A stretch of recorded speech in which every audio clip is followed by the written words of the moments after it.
Bismillahirrahmanirrahim. Assalamualaikum warahmatullahi wabarakatuh.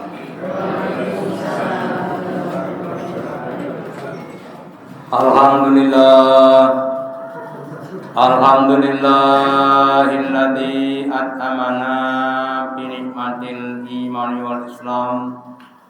Asyhadu an la ilaha illallah wahdahu la syarikalah wa asyhadu anna Muhammadan abduhu wa rasuluhu la nabiyya wa la rasula ba'da. Allahumma sholli ala Muhammad wa ala ali Muhammad kama sholaita ala ali Ibrahim innaka Hamidum Majid.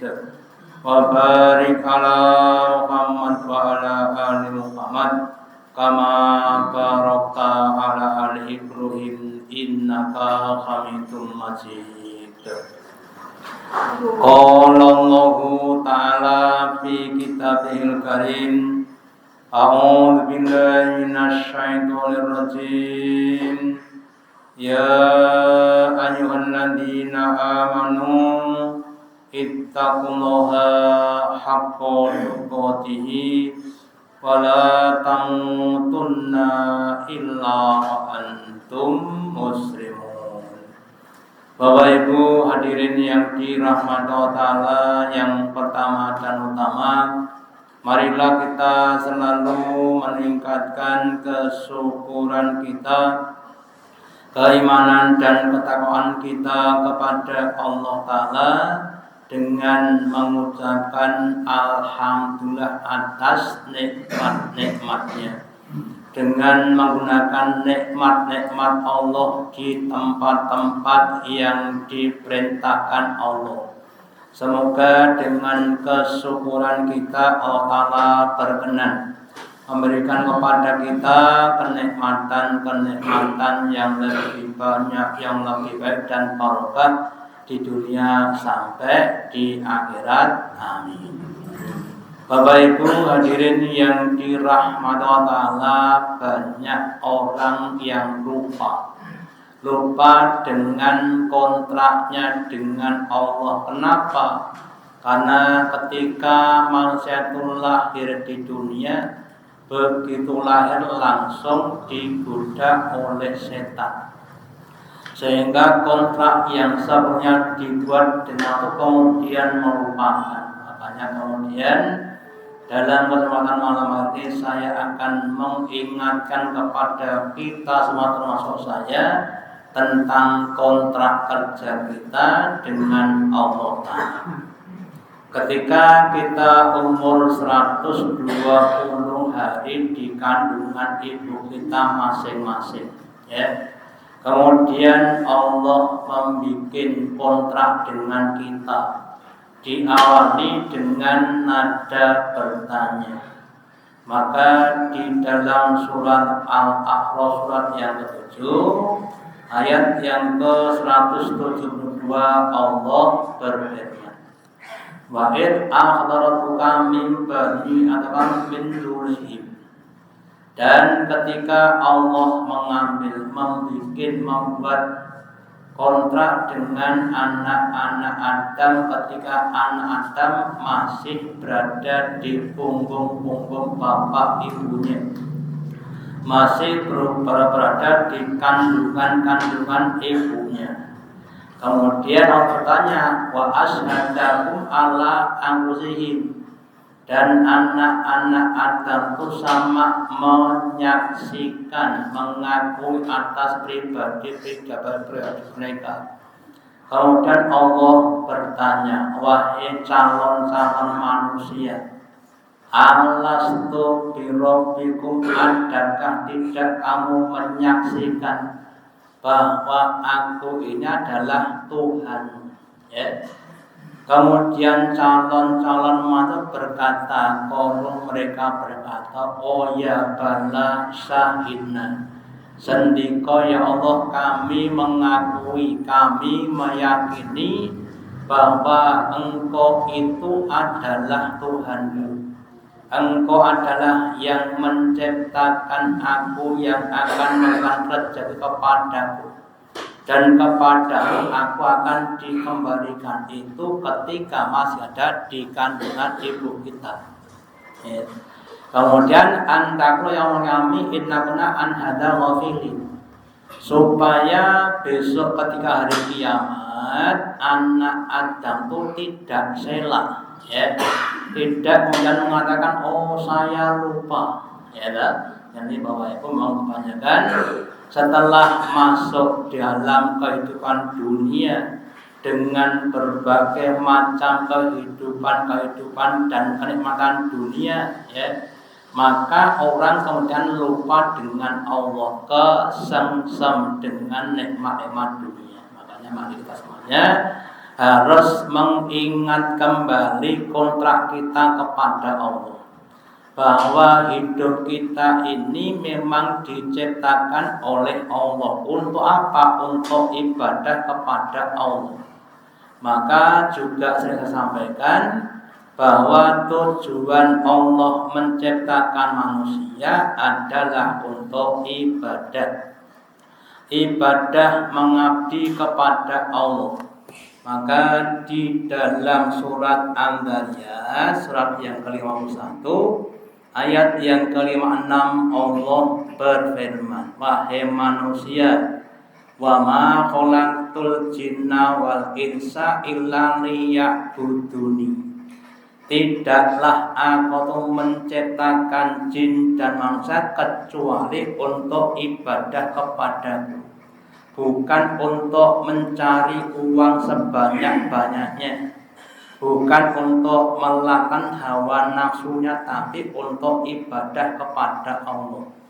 Dalam pengertian ibadah yang seluas-luasnya, baik ibadah mahdhuf, ibadah yang ada aturan-aturannya, tata caranya diatur, waktunya diatur seperti sholat, puasa, haji, umroh dan sebagainya, maupun ibadah muamalah, ibadah yang berhubungan dengan kehidupan sehari-hari.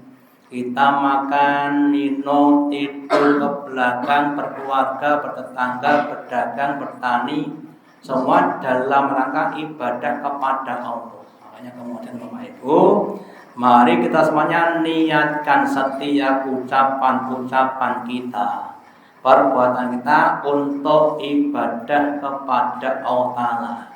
Terus niatnya adalah untuk mendapatkan balasan setelah kematian.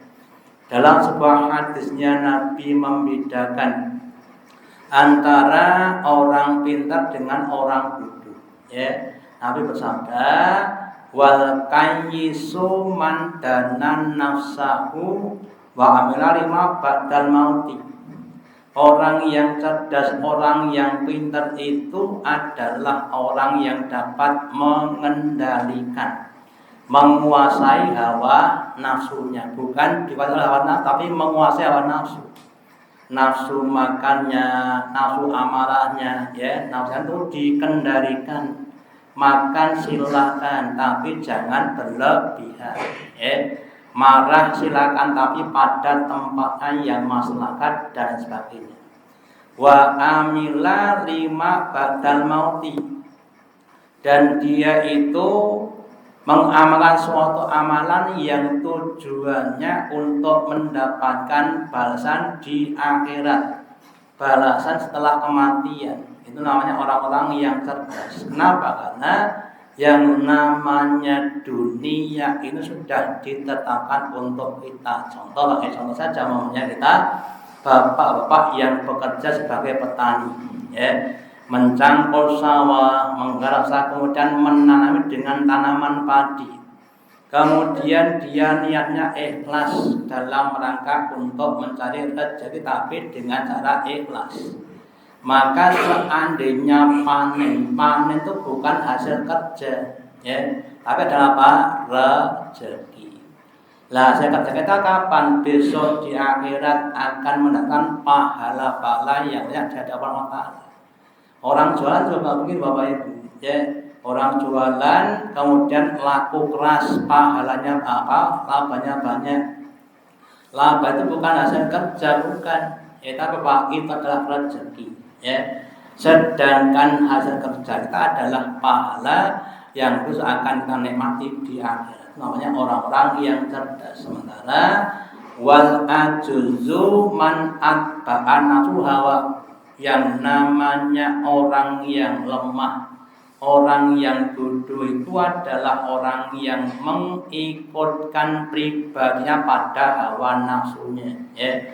Kemudian diperturutkan watamana Allah dan mereka berangan-angan atau maunya dimasukkan ke dalam surga, pada awalnya tidak ada yang baik. Maka mari kita menjadi orang-orang yang cerdas, mengelola, memanage, mengatur pada nafsu kita. Dan mari kita semuanya niatkan hidup di dunia adalah untuk mendapatkan nikmat besok di akhirat. Terus kemudian sebagaimana orang yang mengadakan kontrak perjanjian kerja antara juragan dengan buruh atau pegawainya, kewajibannya buruh itu adalah bekerja dengan baik sesuai dengan prosedur yang telah ditetapkan.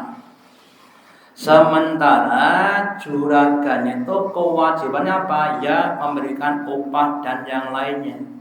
Maka demikian Allah sebagai juragan kita, kewajibannya adalah memberikan rezeki kepada kita.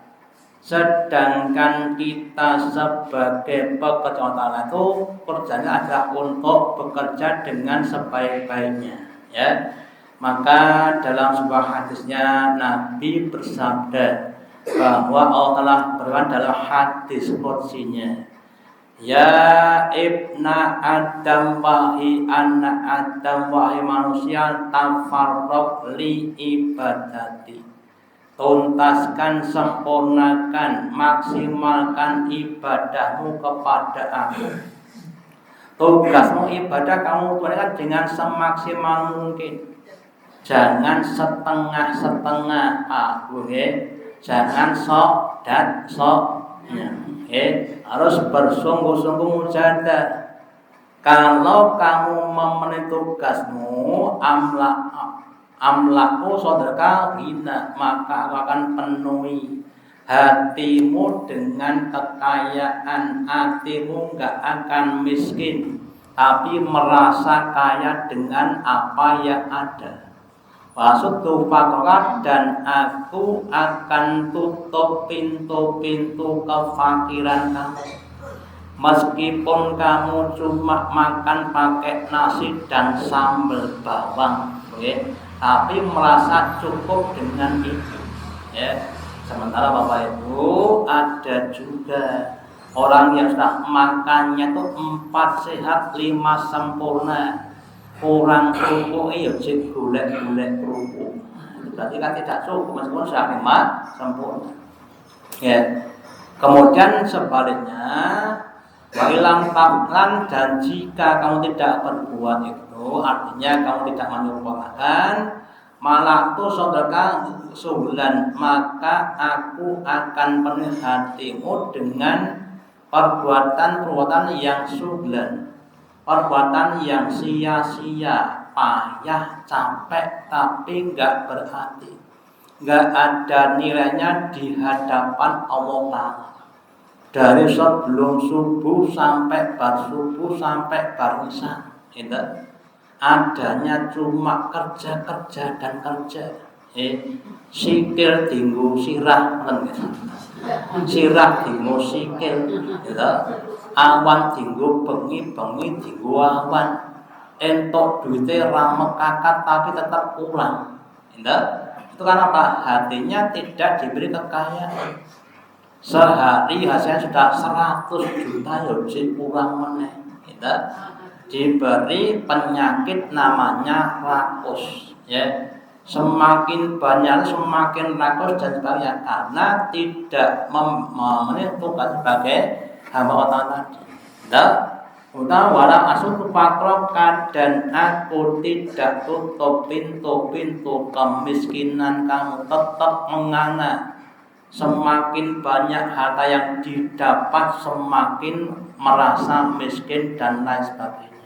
Itu adalah akibat orang yang tidak menunaikan tugas ibadah dengan baik. Kemudian Bapak Ibu mohon saja, monggo kita introspeksi pada kita masing-masing. Jadi ngaji itu yang paling penting adalah untuk kita, bukan untuk orang lain, termasuk saya. Ya, saya ngajarnya adalah yang utama untuk dandani pribadi saya. Ya, kalau kita sudah mengenal dengan baik, lah kok masih syarat rezekinya bagaimana? Itu artinya Allah sedang memberikan kesempatan pada kita untuk naik level, ya, naik kelas. Harus diuji dengan berbagai ujian. Contohnya Nabi Ayub, orang yang sudah baik, banyak ibadah, tapi dikasih sakit yang menaun, ya. Utama untuk meningkatkan levelnya, derajatnya, maknanya di hadapan Allah. Ya, jadi ini kontrak kita dengan Allah adalah, sekali lagi, kita adalah pekerjanya Allah. Tugas kita adalah ibadah semaksimal mungkin dengan ibadah-ibadah makhluk atau ibadah-ibadah muamalah. Terus kemudian Allah akan mencukupkan rezeki kita dengan berbagai macam cara, entah dengan uang atau harta, atau dengan rasa qanaah, dengan mungkin rasa aman dan lain sebagainya, sehingga hidup kita akan semakin lama semakin tenang manakala kita mampu dan mau menentukan kita sebagai Allah, yaitu ibadah kepada Allah. Terus kemudian Bapak Ibu, perintah ibadah itu hanya untuk Allah Ta'ala. Tidak boleh ibadah kepada selain Allah Ta'ala, ya. Jadi agama para nabi sejak Nabi Adam sampai Nabi Muhammad, agama tauhid, agama yang mengajar kepada pemeluknya hanya menyembah kepada Allah, tidak boleh untuk mensekutukan Allah Ta'ala. Maka di dalam surat Yunus, surat yang ke-10 ayat yang ke-104, Allah berfirman, Qul, katakanlah wahai Rasulullah, ya ayuhan nas, wahai sekalian manusia, in kuntum fi sakim min dini, jika kamu merasa ragu-ragu dengan agamaku, agama Islam ini benar apa salah? Tidak, nyembah kepada Tuhan kok Tuhannya enggak ketok, wes siji ora ketok. Nah, beda dengan orang musyrik, Tuhannya 3, Tuhannya 10 kabeh, ketok kabeh, ada wujudnya dan lain sebagainya. Bapak Ibu, dulu saya sampaikan perbedaan antara orang yang pintar dan yang bodoh. Orang bodoh itu kalau belajar perlu kenyataan, perlu barang-barang yang konkret. Contoh, ketika kita masih SD kelas 1, 3 tambah 4 berapa? Kan pakai biji bukan? Ada itu tong jiro, lupat, mo, 6 pitu, itu. Ya, kenapa? Itu kan masih SD, masih bodoh. Ya, kalau udah SMA itu tidak usah pakai konkret. Ya, artinya orang yang pintar itu semakin tinggi, semakin abstrak, semakin tidak kelihatan. Itu Bapak Ibu, orang Islam itu Tuhannya belum bisa dilihat, tetapi ada bukti-bukti kekuasaannya. Adanya langit, adanya bumi dan sebagainya, ya. Bahkan maha koharnya Allah ada pada pribadi kita. Allah maha memaksa kepada kita. Contoh, ya, setiap kita tentu pengen hidupnya sehat semua. Kita Bu, ning sok-sok ya loro. Kenapa? Dikohar Allah, ya. Allah mengkohar kita, Allah memaksa kita. Untuk apa? Supaya kita tuh tawadu kepada Allah. Ya, supaya kita tuh mau mengagungkan Allah, bukan sombong kepada Allah. Ya, kemudian kalau kamu masih ragu kepada agamaku, wala a'budulane nata utami dunillah, maka kamu jangan sekali-kali menyembah kepada selain Allah. Meskipun tampak wujudnya, meskipun ada wujudnya, tapi tidak bisa apa-apa. Contohnya pada zaman Nabi, orang-orang musyrik Mekah itu punya beberapa Tuhan. Ada namanya Lata, Uzza, Manat, Hubal dan sebagainya. Tapi mereka nggak bisa apa-apa, nggak bisa membuat matahari, nggak bisa memberikan rezeki dan sebagainya. Cuma diciptakan terus disembah tapi nggak punya kemampuan. Ya, ada sebagian sosok guyonan gitu. Kalau yang ke Solo ada namanya Gladak enten Reconi. Ya, jenis Reco Gladak. Ya, atau Gladak itu yang paling soko ya gelem mangan, ora iso mangan. Mangane ra iso kok dijaluki pokoke. Nah, contoh saja, ya. Ya ada wujudnya tapi nggak bisa apa-apa.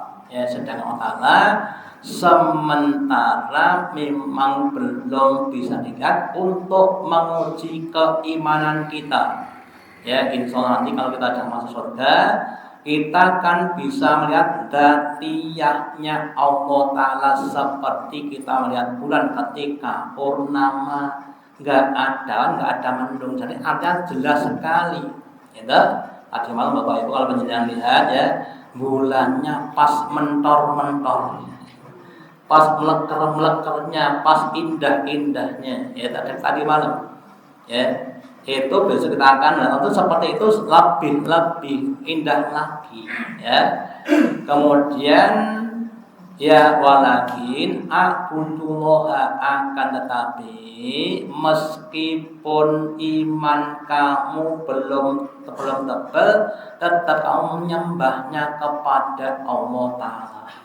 Yang Ta'ala zat yang akan mematikan kamu dan kamu akan dikembalikan kepada Allah Ta'ala untuk diminta pertanggungjawaban. Kita tidak akan dikembalikan kepada berhala, tapi akan dibangkitkan dan dikembalikan kepada Allah Ta'ala untuk diminta pertanggungjawaban. Makanya Bapak Ibu, kita jangan sampai menyembah kepada selain Allah Ta'ala. Terus mungkin sebagian orang berkata, lah weteknen piye wong aku ki jane ya butuh bondo. Wis tak dongak-dongake nang masjid salatku tak tambah-tambah. Dongaku tak tangis-tangiske. Gitu.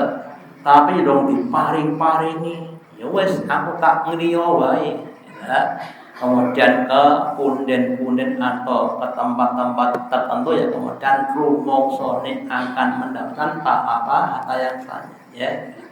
Jadi kalau Bapak Ibu, jangan sampai kita seperti itu. Seandainya kita minta kepada Allah belum diberikan, ada beberapa kebaikan-kebaikan. Yang pertama, ketika kita minta kok belum diberi, maka kita harus minta lagi untuk bisa mendapatkan pahala berdoa kita kepada Allah Ta'ala. Yang kedua, memang Allah zat yang maha kuasa, tapi juga zat yang maha bijaksana. Bisa jadi kita belum waktunya untuk mendapatkan apa yang kita minta. Karena kalau dalam bahasa Jawa, kalau kita namanya gigi mongso, gitu Pak. Apa gigi mongso nama durung mangsane panen kok dipanen, itu mungkin harganya tidak maksimal. Demikian juga kita mendoa Allah Ta'ala akan kabulkan 2 tahun, ya. Kemudian kita gigi mongso nanti tidak akan mendapatkan yang maksimal. Makanya kita semuanya harus berhusnudon kepada Allah Ta'ala. Baru zat yang maha tetapi juga zat yang maha bijaksana. Terus kemudian di dalam surat Ar-Ra'd, surat yang ke-13 ayat yang ke-36, Allah juga berfirman, walladzina atal kitab, dan orang-orang yang mereka diberi kitab, yafrahuna bima ilaika, mereka merasa gembira dengan apa yang dikatakan dari kitab Allah. Lalu orang-orang beriman itu merasa senang dengan adanya ayat Al-Quran, kenapa? Akan menjadi petunjuk, ya. Tetapi wabil azabi, dan ada sebagian ada yang mayung kirobatu, ada yang mengingkari sebagian ayat Al-Quran, yang mana yang tidak cocok, ya. Jadi Bapak Ibu, memang yang namanya manusia itu ada yang iman 100%, ada yang separuh-separuh.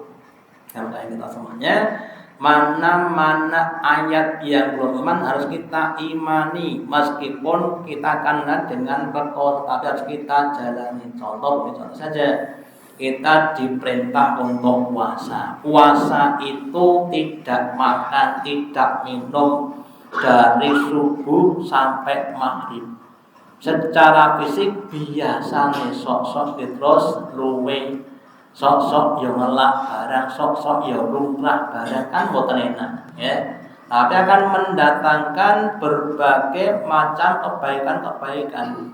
Secara syariah akan mendapatkan pahala.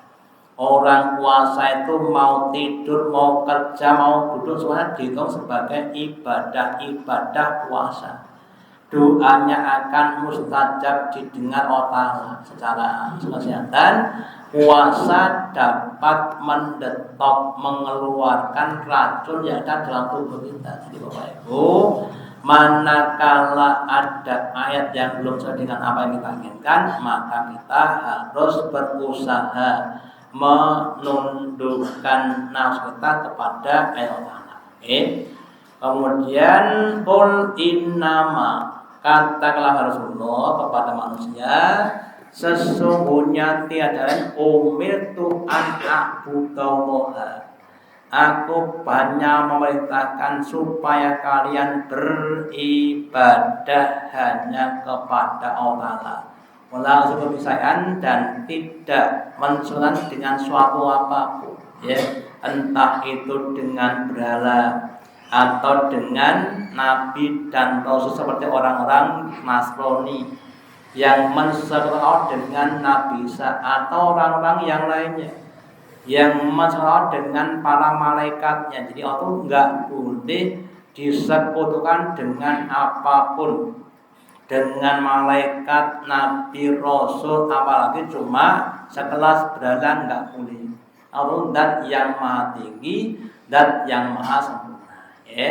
Kemudian ad'u ilahi, maaf, kemudian kita disuruh oleh Nabi untuk banyak-banyak tobat kepada Allah. Jadi simpulannya Bapak Ibu, dalam kita ibadah kepada Allah jangan sampai ada niat untuk mensekutukan Allah, ya. Kemudian utamanya untuk ibadah makhluk harus sesuai dengan perintah dan saran petunjuk dari Nabi dan Allah Ta'ala. Ya, kita sholat juga begitu, kita puasa juga begitu. Jangan sampai kita puasa itu karena sak senengnya dewi.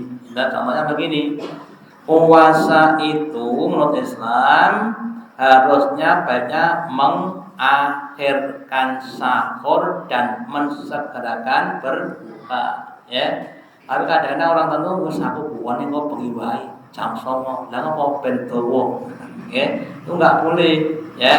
Harus lebih baik apa? Ya buka dulu rakitan sak tabuhan, yang penting batal, gitu.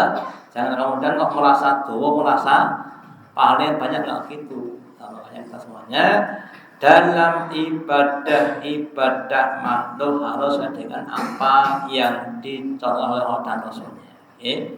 Terus kemudian kita itu ibadah kepada Allah, maka harus meningkatkan kualitasnya, karena akan kita persembahkan kepada Allah. Maka dalam sebuah hadisnya ketika Nabi ditanya tentang ihsan. Mal ihsan. Wahai Muhammad, apa sih namanya ihsan itu? Ya. Terus Nabi menjawab, anta budallaha kana taro.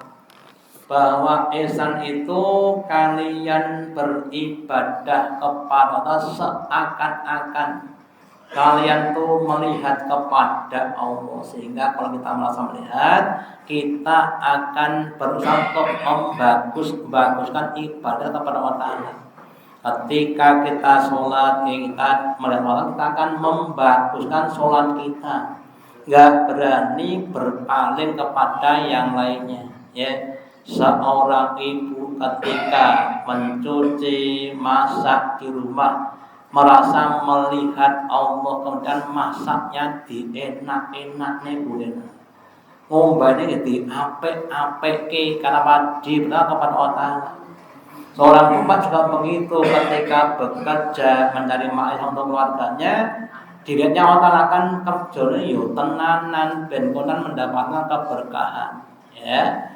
Kemudian fa'ilam takun tarahu, dan seandainya kalian nggak bisa melihat, maka maka dia tuh melihat kepada kamu. Jadi Bapak Ibu, kalau kita merasa melihat atau dalam itu, insya Allah akan berusaha membaguskan amal kita, karena kita meyakini bahwa Allah yang maha membalas dengan yang lebih baik.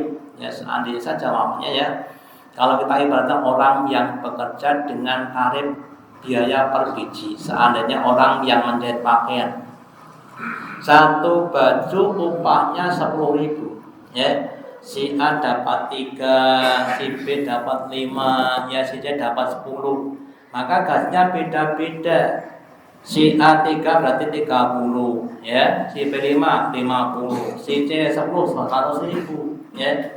Walaupun sama gajinya tapi beda jumlahnya, kenapa? Beda kualitasnya. Sehingga Bapak Ibu, kalau kita cermati dalam hal juga begitu, orang yang sholat di shop pertama seperti orang yang berkorban unta, gitu. Yang kedua seperti orang yang berkorban sapi, ya. Yang ketiga kambing dan sebagainya. Maka kita harus berusaha membaguskan amal ibadah kita. Demikian juga dalam berzikir, membaca dan yang lainnya. Okay.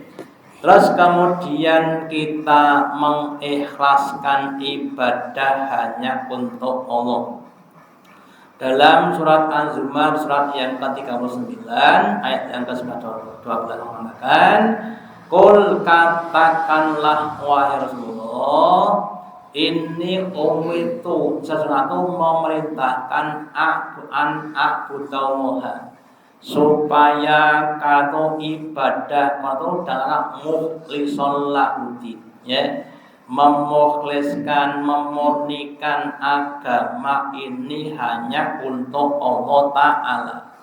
Bahwa itu lihat aku awal muslimin, dan aku perintahkan kepada kita supaya kita ini menjadi orang-orang yang Islam, yang berdiri kepada Allah Ta'ala.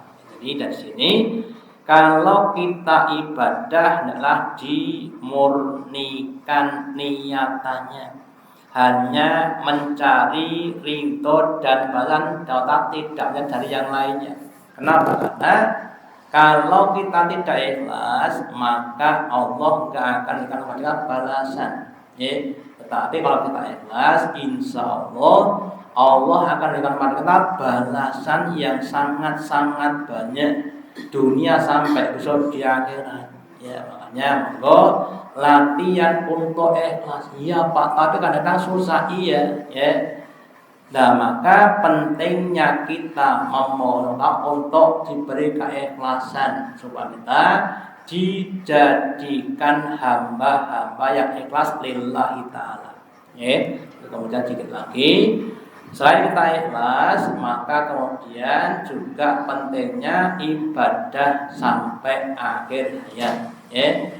Di dalam surat Al-Hijr ayat 99 berfirman, walaqad na'lamu annaka ya'tiku sadruka bima yaqul, wahai Rasulullah, ketika orang kafir sama mencela kepada kamu, mungkin hatimu merasa susah. Dijak apik kok durah gelem malah do ngonek-ngonek iki Pak. Kemudian mereka merasa susah.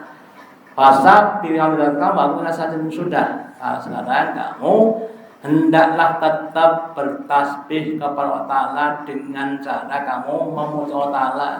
Dan cara kamu menjadi orang yang tetap sujud, tetap sholat meskipun banyak yang tidak mau. Wa qurrabaka hatta ya'tiakan, dan hendaklah kamu menyembah ibadah kepada Allah sampai akhir hayat.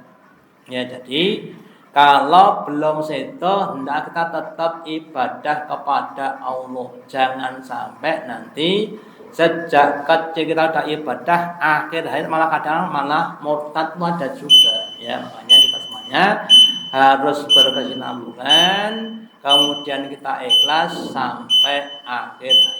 Itu demikian yang saya sampaikan. Manfaatnya, Allahumma taqabbal minna innaka antas samiul alim wa tub alaina innaka antat tawwabur. Kita akhiri dengan doa majelis. Subhanakallahumma bihamdika asyhadu an la ilaha illa anta astaghfiruka. Wassalamualaikum warahmatullahi wabarakatuh.